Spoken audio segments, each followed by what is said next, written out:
Hey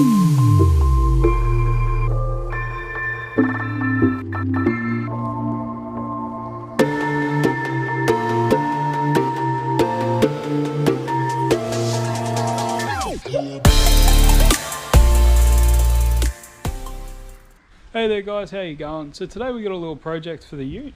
So what I've got here is a awning that I picked up. It's a King's one. I'm not sure how long it is. Just long enough for the ute tray, so it must be like 2.7 or 2.8 meters or something like that. But anyways, I picked it up off Gumtree for 50 bucks, so you can find pretty good bargains off there. And what we're going to do is mount it to the ute. So it didn't come with any of the mounts. So what we're going to do today is just make mounts. So I have got these little L brackets, some nuts and bolts and some screws. So what we're going to do is just going to work out a way that we can fit it onto the ute. So when I built my ute, it actually had these mounts for the ladder rack built in, and it didn't come with the ladder rack, unfortunately. I would have absolutely loved to have a ladder rack on this ute, but so eventually I'm going to get one made up. But temporarily I've got this bit of blue painted steel. It's 2 meters long, so we're going to cut that down. So we're just going to mark how long we want it. So we're going to probably make a U bracket out of 2 of those L brackets, mount it on here, and then we're going to bolt it straight to the awning and then bolt it straight onto that upright over there. Okay, so what we're going to do first is we've got a tape measure and a pencil. What we're going to do is measure how high this piece is. So we're looking at 750. So we want the same height on the other side.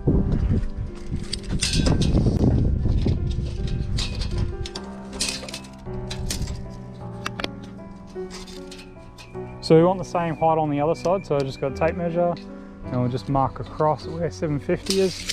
That's perfect. Now we'll take this out.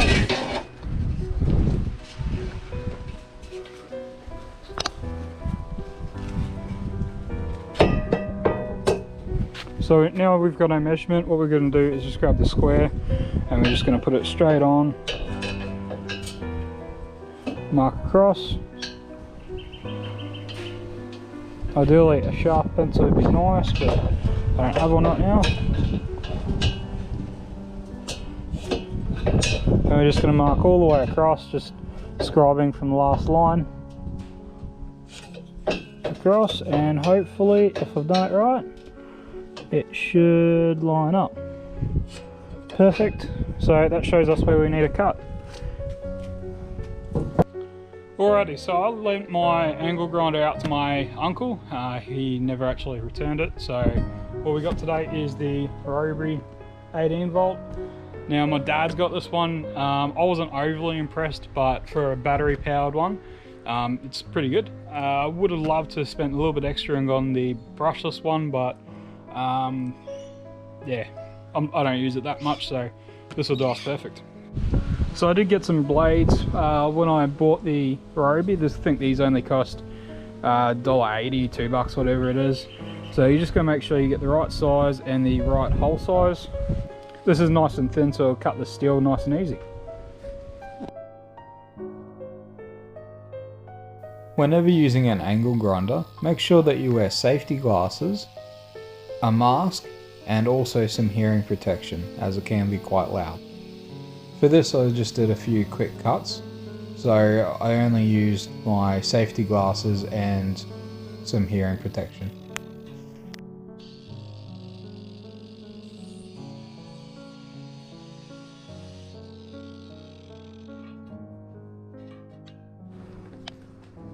Okay, so we got this cut. It's very rough. It's been a while since I used an angle grinder, to be honest. So what we're going to do is, taking the battery out, we're going to switch over this blade. So usually what I'd use these blades for is not cut off, but for grinding, as it is. So what we're going to do is press black button again.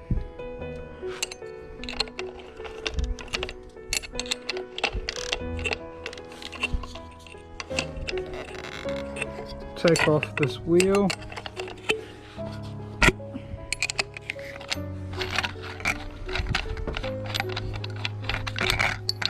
Take a blade off. Pull a new one.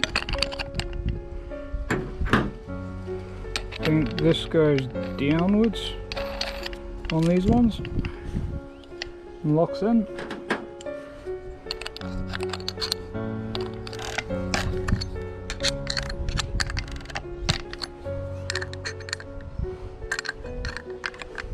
Now we just got to make sure it's nice and tight again. Make sure you guys take out the battery if you're doing something like this, or unplug it from the wall. And what I'll do is I'll just change over the guard. Well, I'll change over the handle. Not that I'll probably use it for just grinding this off, but it's always good to have.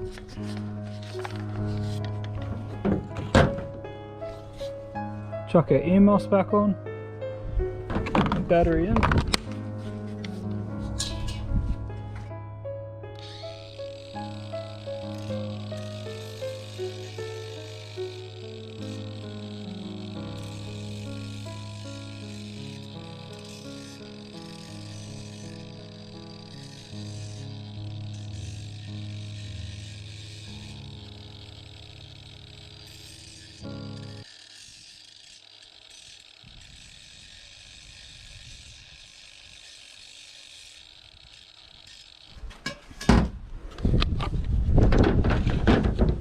There we go, that's finished off nicely. So I will be painting this at some stage, probably black, so that it blends in with the awning, but I've just got a little bit of rust guard here, so you want to spray this, otherwise it will get rusted. Now this is only painted steel, it's not like it's galvanized or anything like that, so it's going to rust eventually, but this will be a good temporary thing. So we'll just seal it off. Well, that can wouldn't spray, so luckily I got some leftover of this one. So what we're going to do is just give it a light coat. It's just as a bit of a primer, that way it's not going to rust up.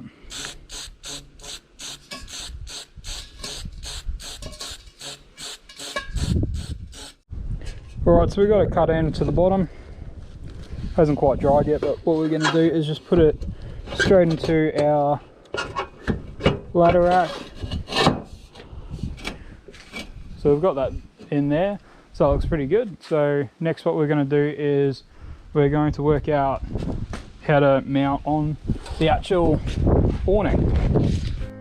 So how you usually put these on is that it's got this little black cap that slips over the end.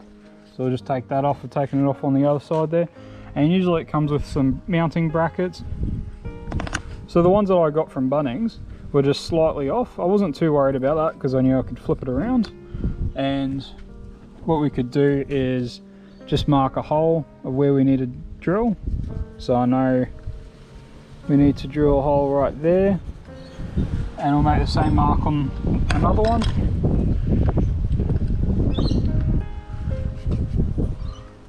And just across in the middle, so we'll get the drill, we'll drill that out, and then we can put, then we can bolt this straight to it. So I really like the full bore set from Bunnings. I think this only cost me $10–15 on sale. They're usually around about $25–30.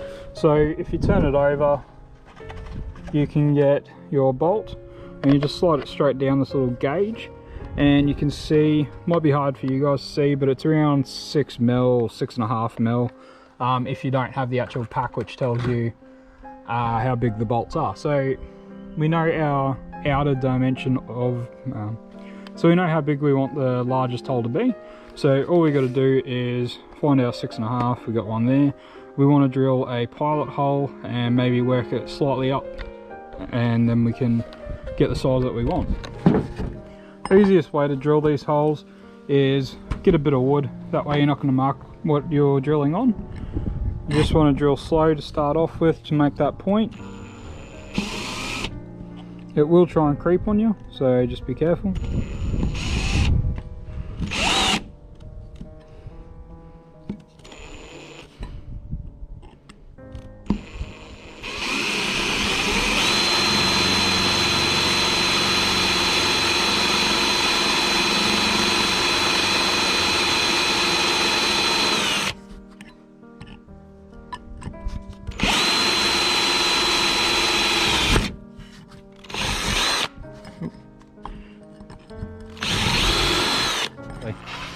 So we'll switch that over. Do be careful, they can be hot. That one's not too bad. I'm going to try doing a 6.5 straight up. If it doesn't go so well, I'll maybe try a 4 or 4.5 and then work my way up to a 6.5.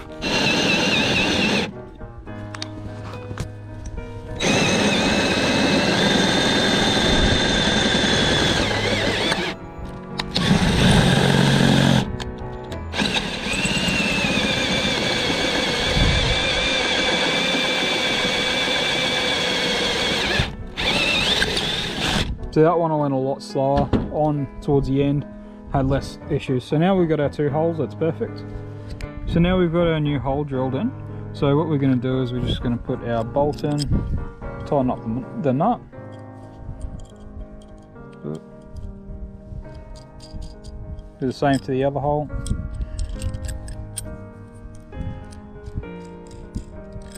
Line it up. And then just tighten it up as much as we can. It will spin, you can't really do too much about that. So I've had a slight change in plans on how I wanted to do this. So the way I was going to do this is having a bracket coming off here, but it's actually going to bring it out too far. So it might be a little bit hard to see. I've just got it sitting up on the end there at the moment, but it's not quite in line. It actually sits in a fair amount. So that peg that comes out, that actually sits along the outside of the tray, so it's going to be quite far. So what we're going to do is mount 2 of these L brackets to make a U bracket. They'll come out here and it would be pretty close in line, and then I'll just bolt it straight onto this metal bar here. Okay, so we've got our bracket here. You can mark it, but I'm just going to eyeball it. Just try and get the centers with the small drill bit. Okay, so now that's drilled out, what we're going to do is we've got our nuts and bolts, and we'll just attach them to this upright.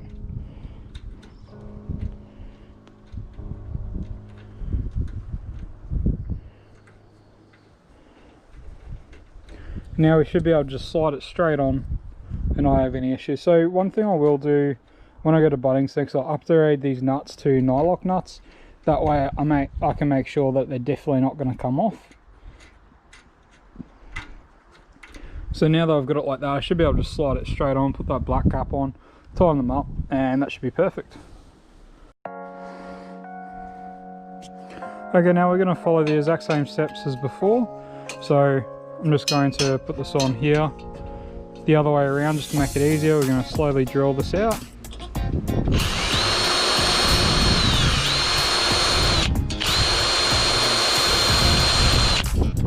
Mark this one too.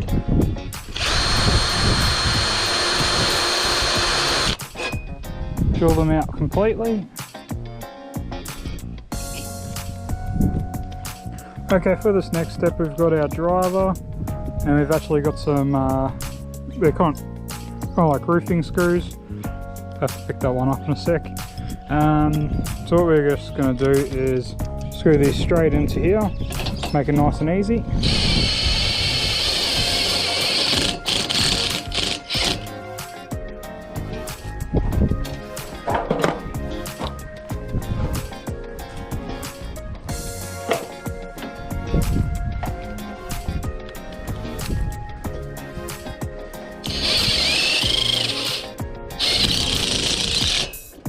And that's nice and secure. Perfect. So I'll probably be doing the same to down the bottom here. So it's actually got a so I'll be doing the exact same down here as well. So this has actually got a nice big bolt that goes in here, clamps it in, but I'm not 100% sure whether I want to use it like that. What I'm thinking is I might try and just put a hole through there and there, that way I clamp it to the corner.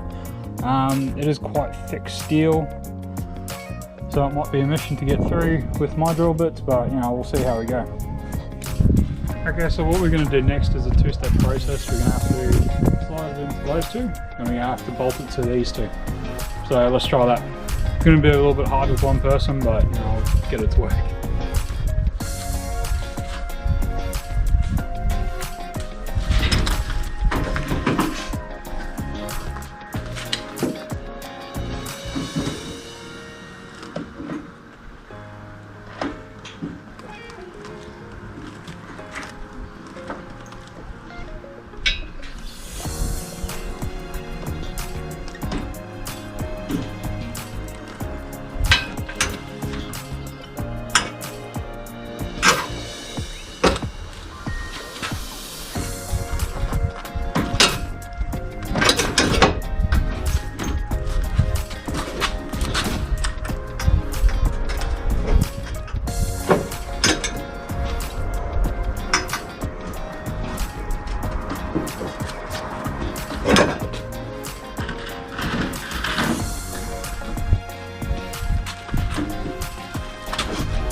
Hey there guys, so I had to go down to Bunnings and get some nylock, so it's gotten a lot darker now. So I'll have a look what I've done so far.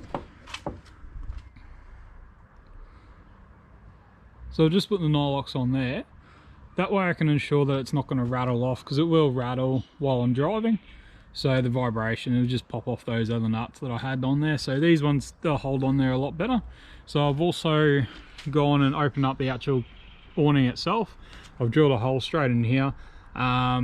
This is quite thick steel to drill through. Should have probably got some new drill bits for it, but they weren't too old, so they managed to get through it. So I'll keep that from coming off just in case these fail. This one definitely won't. Then we'll go to the other side, and I'll just replace these here. This one's still a little bit loose, so just got to tighten that one. This one's nice and tight, so, and these ones too. So that's definitely won't fail. That's perfect. These are screwed straight into the steel, so that's not going anywhere. And to secure the actual steel, it had a lot of wobble beforehand. Now it's just got the wobble of the vehicle. So I've just put 2 screws in here, straight through, and that's holding it at the bottom. Now I've just got one at the top. We'll get this out of the way. I've just got a batten screw and a nut, and that's straight into here. They hold about 100 kilos, so you know it's not going anywhere. That's absolutely perfect, exactly how I wanted it. Unfortunately, I've been working in the rain, so I'm a little wet, but you know that's all right. So I've got the awning all done, so that's absolutely awesome. That's one thing to check off before we go camping. So to finish this off, all I've got to do is put this little plastic cap on. I've also got to spray this bar. I want to spray it black so it all matches in. These are pretty easy to put in. You just got to hit them down. Much easier with a little mallet, but that's perfect. So at least that'll stop the rain from getting in there and coming out the bottom. Well, just about to get some rain, so I might finish this video here. Well, thanks for watching guys, very much appreciate it. This is how to install a second-hand awning if you don't have the fitting kits like I didn't have. So there is a way to do it. Don't get worried about picking one up on Gumtree for 50 bucks, 45 bucks, whatever I bought this one for. They're nice and cheap. They've done, this one's done, I think, the guy said maybe 3 trips, and he's just upgraded it to a Dachi one. And well, thanks for watching guys, I very much appreciate it. Don't forget to like, comment and subscribe, and I'll see you again next time. Bye guys.